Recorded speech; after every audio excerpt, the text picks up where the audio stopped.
Hello everyone, it's Taxability here, and for today, so Metroid Prime 4 Beyond has finally released. After years of development, it had finally come out alongside both the Nintendo Switch as well as the Switch 2 version. Now most notably, I think we know people mostly bought the Switch 2 variant of this one, but Prime 4 as of lately has definitely been getting a lot of mixed reviews and reception. This is the very first installment we've gotten ever since the release of Prime 3 Corruption, which was like over a decade ago, and coming off from the success of Metroid Dread and Metroid Prime Remastered, there's definitely a lot of excitement towards the next installment of the series, and seeing this finally coming out, there's definitely been a lot of different opinions about Prime 4 since it had released. So in this video, I'm going to be discussing quite a lot in this review video, talking about the gameplay, the quality and presentation, as well as some other miscellaneous things, as well as talking about the negative parts of Prime 4, of what I don't like about it, as well as the reception towards this game for the last month or so.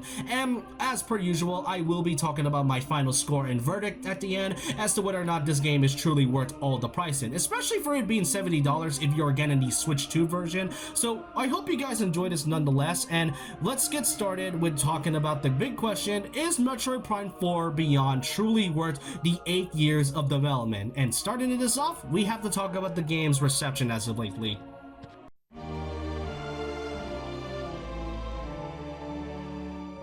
Now, the thing that's very noticeable about Prime 4 was that even before release, there has definitely been some talks about whether or not the game is really worth all the 8 years of waiting. Since, you know, it took so long in development, it definitely was surreal to see Prime 4 even getting a release date at all. And when it finally released, it definitely had a garnered mixed reception from critics, even fans, and especially those that are huge fans of Metroid and those that are fans of Metroid Prime specifically. And if anything, I must say that Metroid Prime 4 as of recently is, if not the most divisive game of the series, and that's saying a lot coming from the same series that gave us Other M, which I think we know how that went, and especially Metroid Prime Federation Force, which at the time was Nintendo's most disliked video when they released that video online. If anything, Metroid has been such a strange series for me ever since it has garnered a ton of attention, and this is coming off from both the success of Metroid Dread in 2021 and Metroid Prime Remastered in 2023. So to kind of see this type of reception from this new installment after so long is definitely so interesting to see.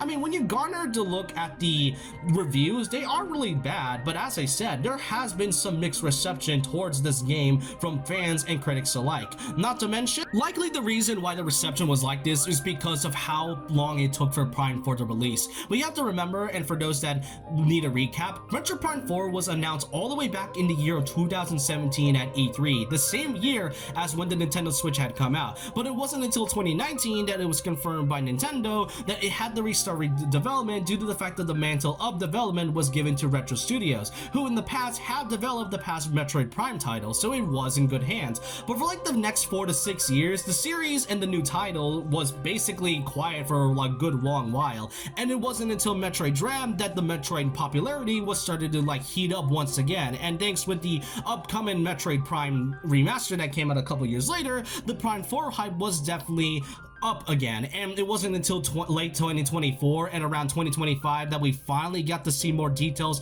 on Prime 4 is basically why it's likely like this. And to really be frank with you, and if I'm gonna be honest with you myself, I have been playing a lot of the Metroid Prime games and as well as the Metroid series within the last couple years or so, and the thing that I want to mention about this is that I don't find this to be a bad thing, but to so many degrees, Metroid has always been to me a strangely niche series. Not that it's not a bad thing, other series that are popular still get titles. Xenoblade Chronicles is one of those examples, and in some cases, I can admit that Fire Emblem is also a niche series that gets new titles every so often. Metroid is basically one of that, because while it is a popular franchise that still gets titles, I mean, it wouldn't be getting new titles if it wasn't popular, it's not really in the same big leagues as to other Nintendo's other big games, such as Mario, Zelda, and Pokemon, and in some occasions, Splatoon, Animal Crossing, and Kirby every now and then. Metroid has always been such a strange series to me, but that's kind of why I find this so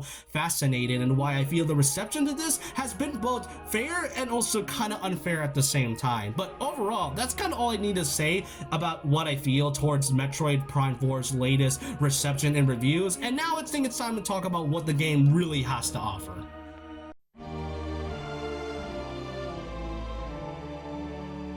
Now, presentation and quality wise is something I always start with these reviews, and I must say, I've stated this with most of the other Switch 2 titles like Kirby Air Riders and Donkey Kong Bonanza, and especially Mario Kart World. This game is genuinely gorgeous to look at, especially the Prime series where the game looks really amazing. I never really thought that Retro Studios would outdo themselves when it comes to their past titles, and especially the Prime trilogy, but Prime 4 Beyond looks amazing, and from what I can tell from the Switch 1 footage, it definitely looks kind of like the same thing as the Switch 2, but with some notable quality upgrades, but well, downgrades to be exact. And the thing about Prime 4 specifically is that if you bought the Switch 2 version, you can have some of the features that are only exclusive to that one, such as the mouse controls, which I will talk about that when I get to the gameplay aspect, as well as a good crispy 4K resolution. And you can choose on which mode that you want to go with the most. You can either play the game on quality mode, which offers a good 4K 60 FPS with around a good 1080p and 60 FPS on handheld mode, or you can go for a more performance mode, which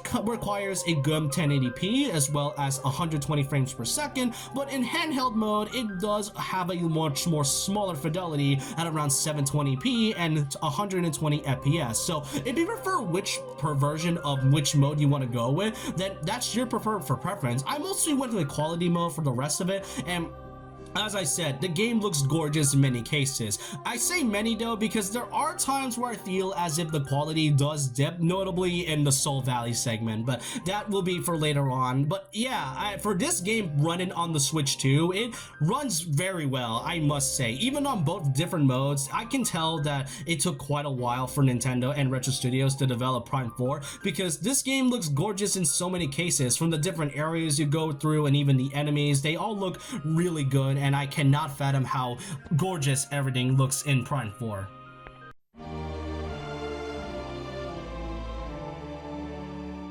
And now we get to the story part about what Metroid Prime 4 has to offer, which is the one I've seen a lot of people talk about the most in extent of the gameplay, since it mostly involves a few things such as characters, the writing, and how the ending was perceived by even hardcore Metroid Prime fans. Now, here's the thing though, I'm not one to say that I'm familiar with Metroid lore in general. I mean, the story itself has kind of one I don't really follow a lot. I may have played Metroid Dread a few years ago, as well as Metroid Prime Remastered, and even some of the other games like Metroid Fusion, as well as Super Metroid titles like the originals. I still feel as if I don't follow the story at all, and I mostly play the game for story at times, but Prime, especially when it comes to Metroid in general, is something I don't really follow a lot. But from what I could tell, Metroid Prime 4 takes place in between Super Metroid and Metroid Fusion, from what I could tell, and this is going to be taking place in a whole new saga and a new story that does not involve any of the last three Metroid Prime titles. If anything, I think playing the first three is still good enough, and since a lot of people tend to say that the Prime trilogy is considered to be the best part of the Metroid series, and Prime 4 is definitely like a rocky start, but might kind of come up when it comes to the next upcoming installments in the near future. Who knows really, but again, it's story I personally am not familiar with, and it's something I don't tend to follow, but from what I could tell, it's not really much of a bad story. It's solid enough as it is, and it features some notable parts such as the Galactic Federation, who looks really good in this one, looks way better than what they look like in their first spin-off appearance, and it does feature Silex, who is the game's main antagonist, which, I mean, hey, I really like Silex. I've been so intrigued by this character design ever since I played Metroid Prime Hunters, which is funny enough the first Metroid game I played, and it was like over a decade ago too. So to kind of see Silex play a huge role here, it kind of feels like it comes in full circle to me personally. But yeah, Silex is the main antagonist in this one, and you are sent to a new planet where you are forced, or more so given, psychic powers, and you need to find your way home. Occasionally you will meet up with some new characters, notably the Galactic Federation members, and this is the one thing I see a lot of people point out to the most. Before the game had come out, I've seen a lot of fans doom posting about a few characters, notably Miles McKenzie and this fangirl character named Nora Armstrong. And if I'm gonna be frank with you, I don't really find them annoying or kind of offensive at all. I don't really find anything offensive about them, to be honest. And really, the dialogue, I can admit, it does feel a little bit cringe. And for me, I do think it's a bit refreshing to see other human characters than just Samus. Sure, Other M was perceived very badly when it comes to its human characters and the writing itself. And You know what? I don't really think it's that bad for Prime 4's characters, especially Miles McKenzie, who appears in like the first 20 minutes, and you'll see him occasionally every now and then, but he's not really much of a bother to me. Neither is that fangirl character who you don't really see for the rest of the game up until like the ending and such, but still, I don't find the story offensive. It's not too bad at all, and I do think it has some strange writing flaws, and the ending, as I said, was perceived pretty critically by even the hardcore Metroid fans, but still, I don't find the story offensive. I do think it's solid for what it is, and I do like the lore that it's given out, and it's supposed to be taking place in like a new story that does not involve the first three, which I still recommend playing Metroid Prime Trilogy otherwise. It's still a great franchise for what it is, but overall, Prime 4's story, not bad.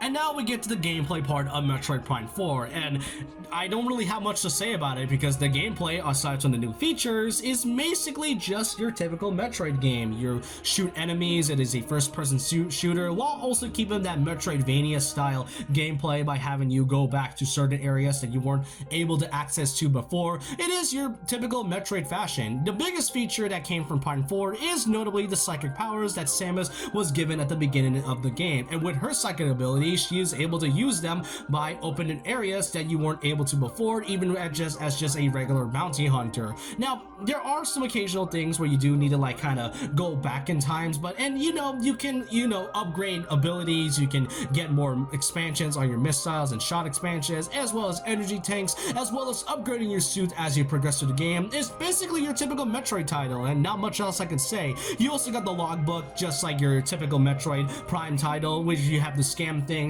and make sure you get everything around there. It's also kind of really fun to do some 100%, and so it does kind of leave a bit of some replayability every now and then.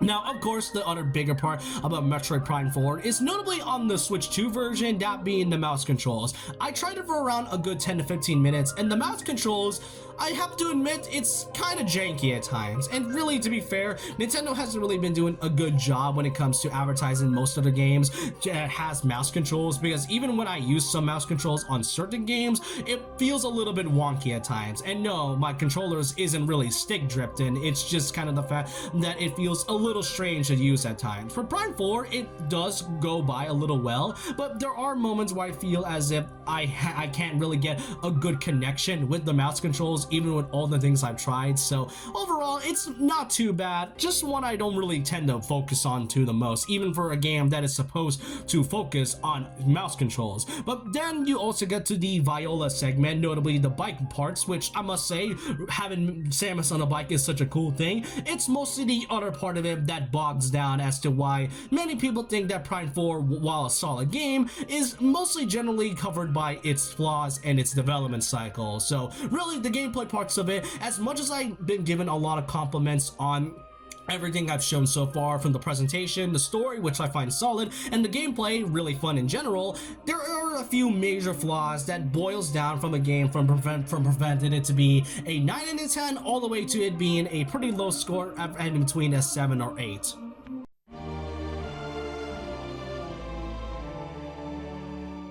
Now, while I may have given my compliments towards Prime 4 from the quality, which is really immaculate, the gameplay, which is fun and is really nice to go through the logbooks, and is mostly just the typical Metroid Prime fashion, and not to mention the story, which I personally find solid, and since it is supposed to be taking place in a new era, I can kind of see why it's like that. But the thing is that even though I've given a lot of compliments, there are a few major flaws that really bogs down the experience. Most notably, the one I've seen a lot of people talk about the most was Soul Valley, aka the desert area that is mostly been around the entirety of the game, where you and your bike have been riding through the entire time. Now, it is an open world thing, which is very noticeable. It is supposed to be this game's very own hub world in a way. But the thing about it the most is that I get it. Soul Valley, it is a desert segment. It mostly has a lot of ambience, and there isn't really much you can do aside from attacking enemies and, getting some crystals every now and then and going to your next area. This was the area I've seen a lot of people talk about the most, and at first I was a little bit skeptical because this was the same fan reaction towards Miles, which a lot of people think it was a little too MCU-ish and that the dialogue was a little too cringe for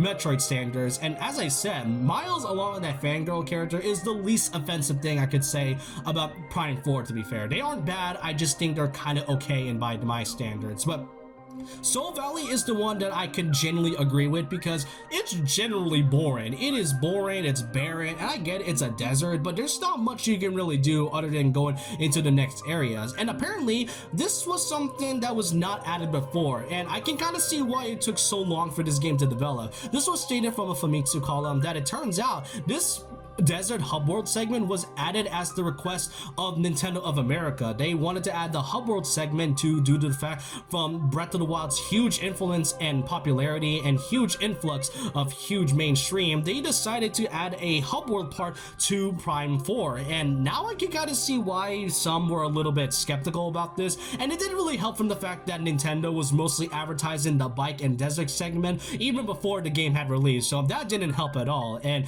lo and behold, yeah, the game's worries were definitely proven true because it's not great. I'm gonna be honest, I love the rest of this game, but the desert segment generally boils this down a lot, which is a shame because the rest of Prime 4 is amazing to play when it comes to its quality, the areas and dungeons that you go through. It's all fun. It's just when you get to the desert segment, it's just kind of boring. Not to mention, it also bogs down to the crystal segments. The green crystals are required for 100% completion. Well, I want to say 100% completion, but it's more so to progress to the story, and collecting these crystals are also, it's just kind of boring to do. Not to mention, when you get to the near end game, you have to collect a lot of these crystals in order to progress to the story, and that's something that you weren't really told to before, and I find that to be kind of dumb in a way, which again, the rest of this game is fun, but everything around this is just kind of weird to say the least. And how could I not forget the most egregious part about it, the amiibo. Now look, the amiibo quality looks amazing, the models look great, but the price is really bad. It doesn't help that Prime 4 was already a game that is $70 and or $60 if you buy the Switch 1 version and paid an extra $10 for the upgrade, but either way, Prime 4's amiibo is mostly hated a lot due to the fact that it's locking certain features behind these amiibo alone. The desert segment is very barren and its ambience is mostly isolated, and it's kind of weird to listen to for nearly the entire game. Apparently, one of those things is actually locked behind an amiibo. The Viola bike amiibo is actually able to access the jukebox, which lets you listen to music, so you have to pay at least an extra $30 to $40 just to listen to the entire thing. And then there's the Silex amiibo, which unlocks the 100% completion reward, which you can scan, or if you just want to do it yourself, you can basically play the game and get 100% on your second try. I didn't get 100% on my first playthrough. I might do that in the future, but yeah, it is very dumb that I have to like use an amiibo just to listen to music, and that's something I know a lot of people point at too. Lock-in features behind an amiibo is generally bad. If anything, this happened with Skyward Sword HD, with the Zelda and Lockwing amiibo, and it's basically happening in the same way with Metroid Prime 4. If anything, these aren't really required to for like the big enjoyment experience, but if you really aren't a fan of the Soul Valley segments at all, then yeah, it's kind of usually required for these amiibo if you want to have a more bearable experience. And as I said, the green crystal grind is just very long and unnecessary, and it's likely just there to pad out time. It's not fun at all. I feel as if Soul Valley wasn't added, then Prime 4 would have at least been a good game, a solid or great game at that. But yeah, these negative parts of it is why I feel a lot of people talk about the negative parts of Prime 4 and not really the good parts of it. But overall, that's all I want to say about Metroid Prime 4 Beyond.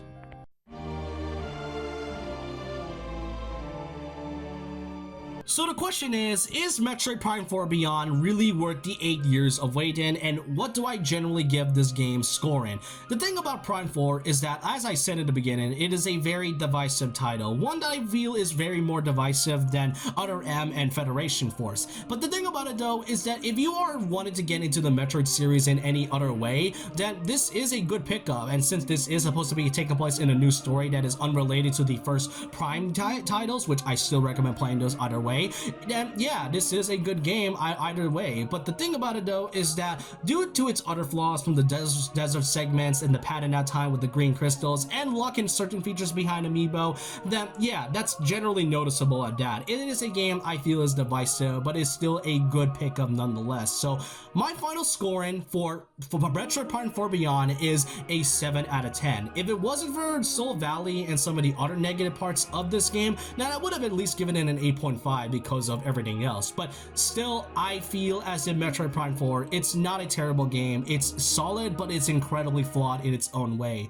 And that's all I want to say about my review video on Metroid Prime 4 Beyond. Yeah, I mean, after all this time, I am generally really curious as to whether or not Nintendo and Retro Studios is ever going to continue the Prime series, and if they are going to be making a Metroid Prime 5 in the near future, then I do hope that Retro Studios is going to be given the more creative liberties with their title with this next installment. Because yeah, I mean, all this time, I can see why fans were a little bit skeptical about Prime 4 even despite all these years in development.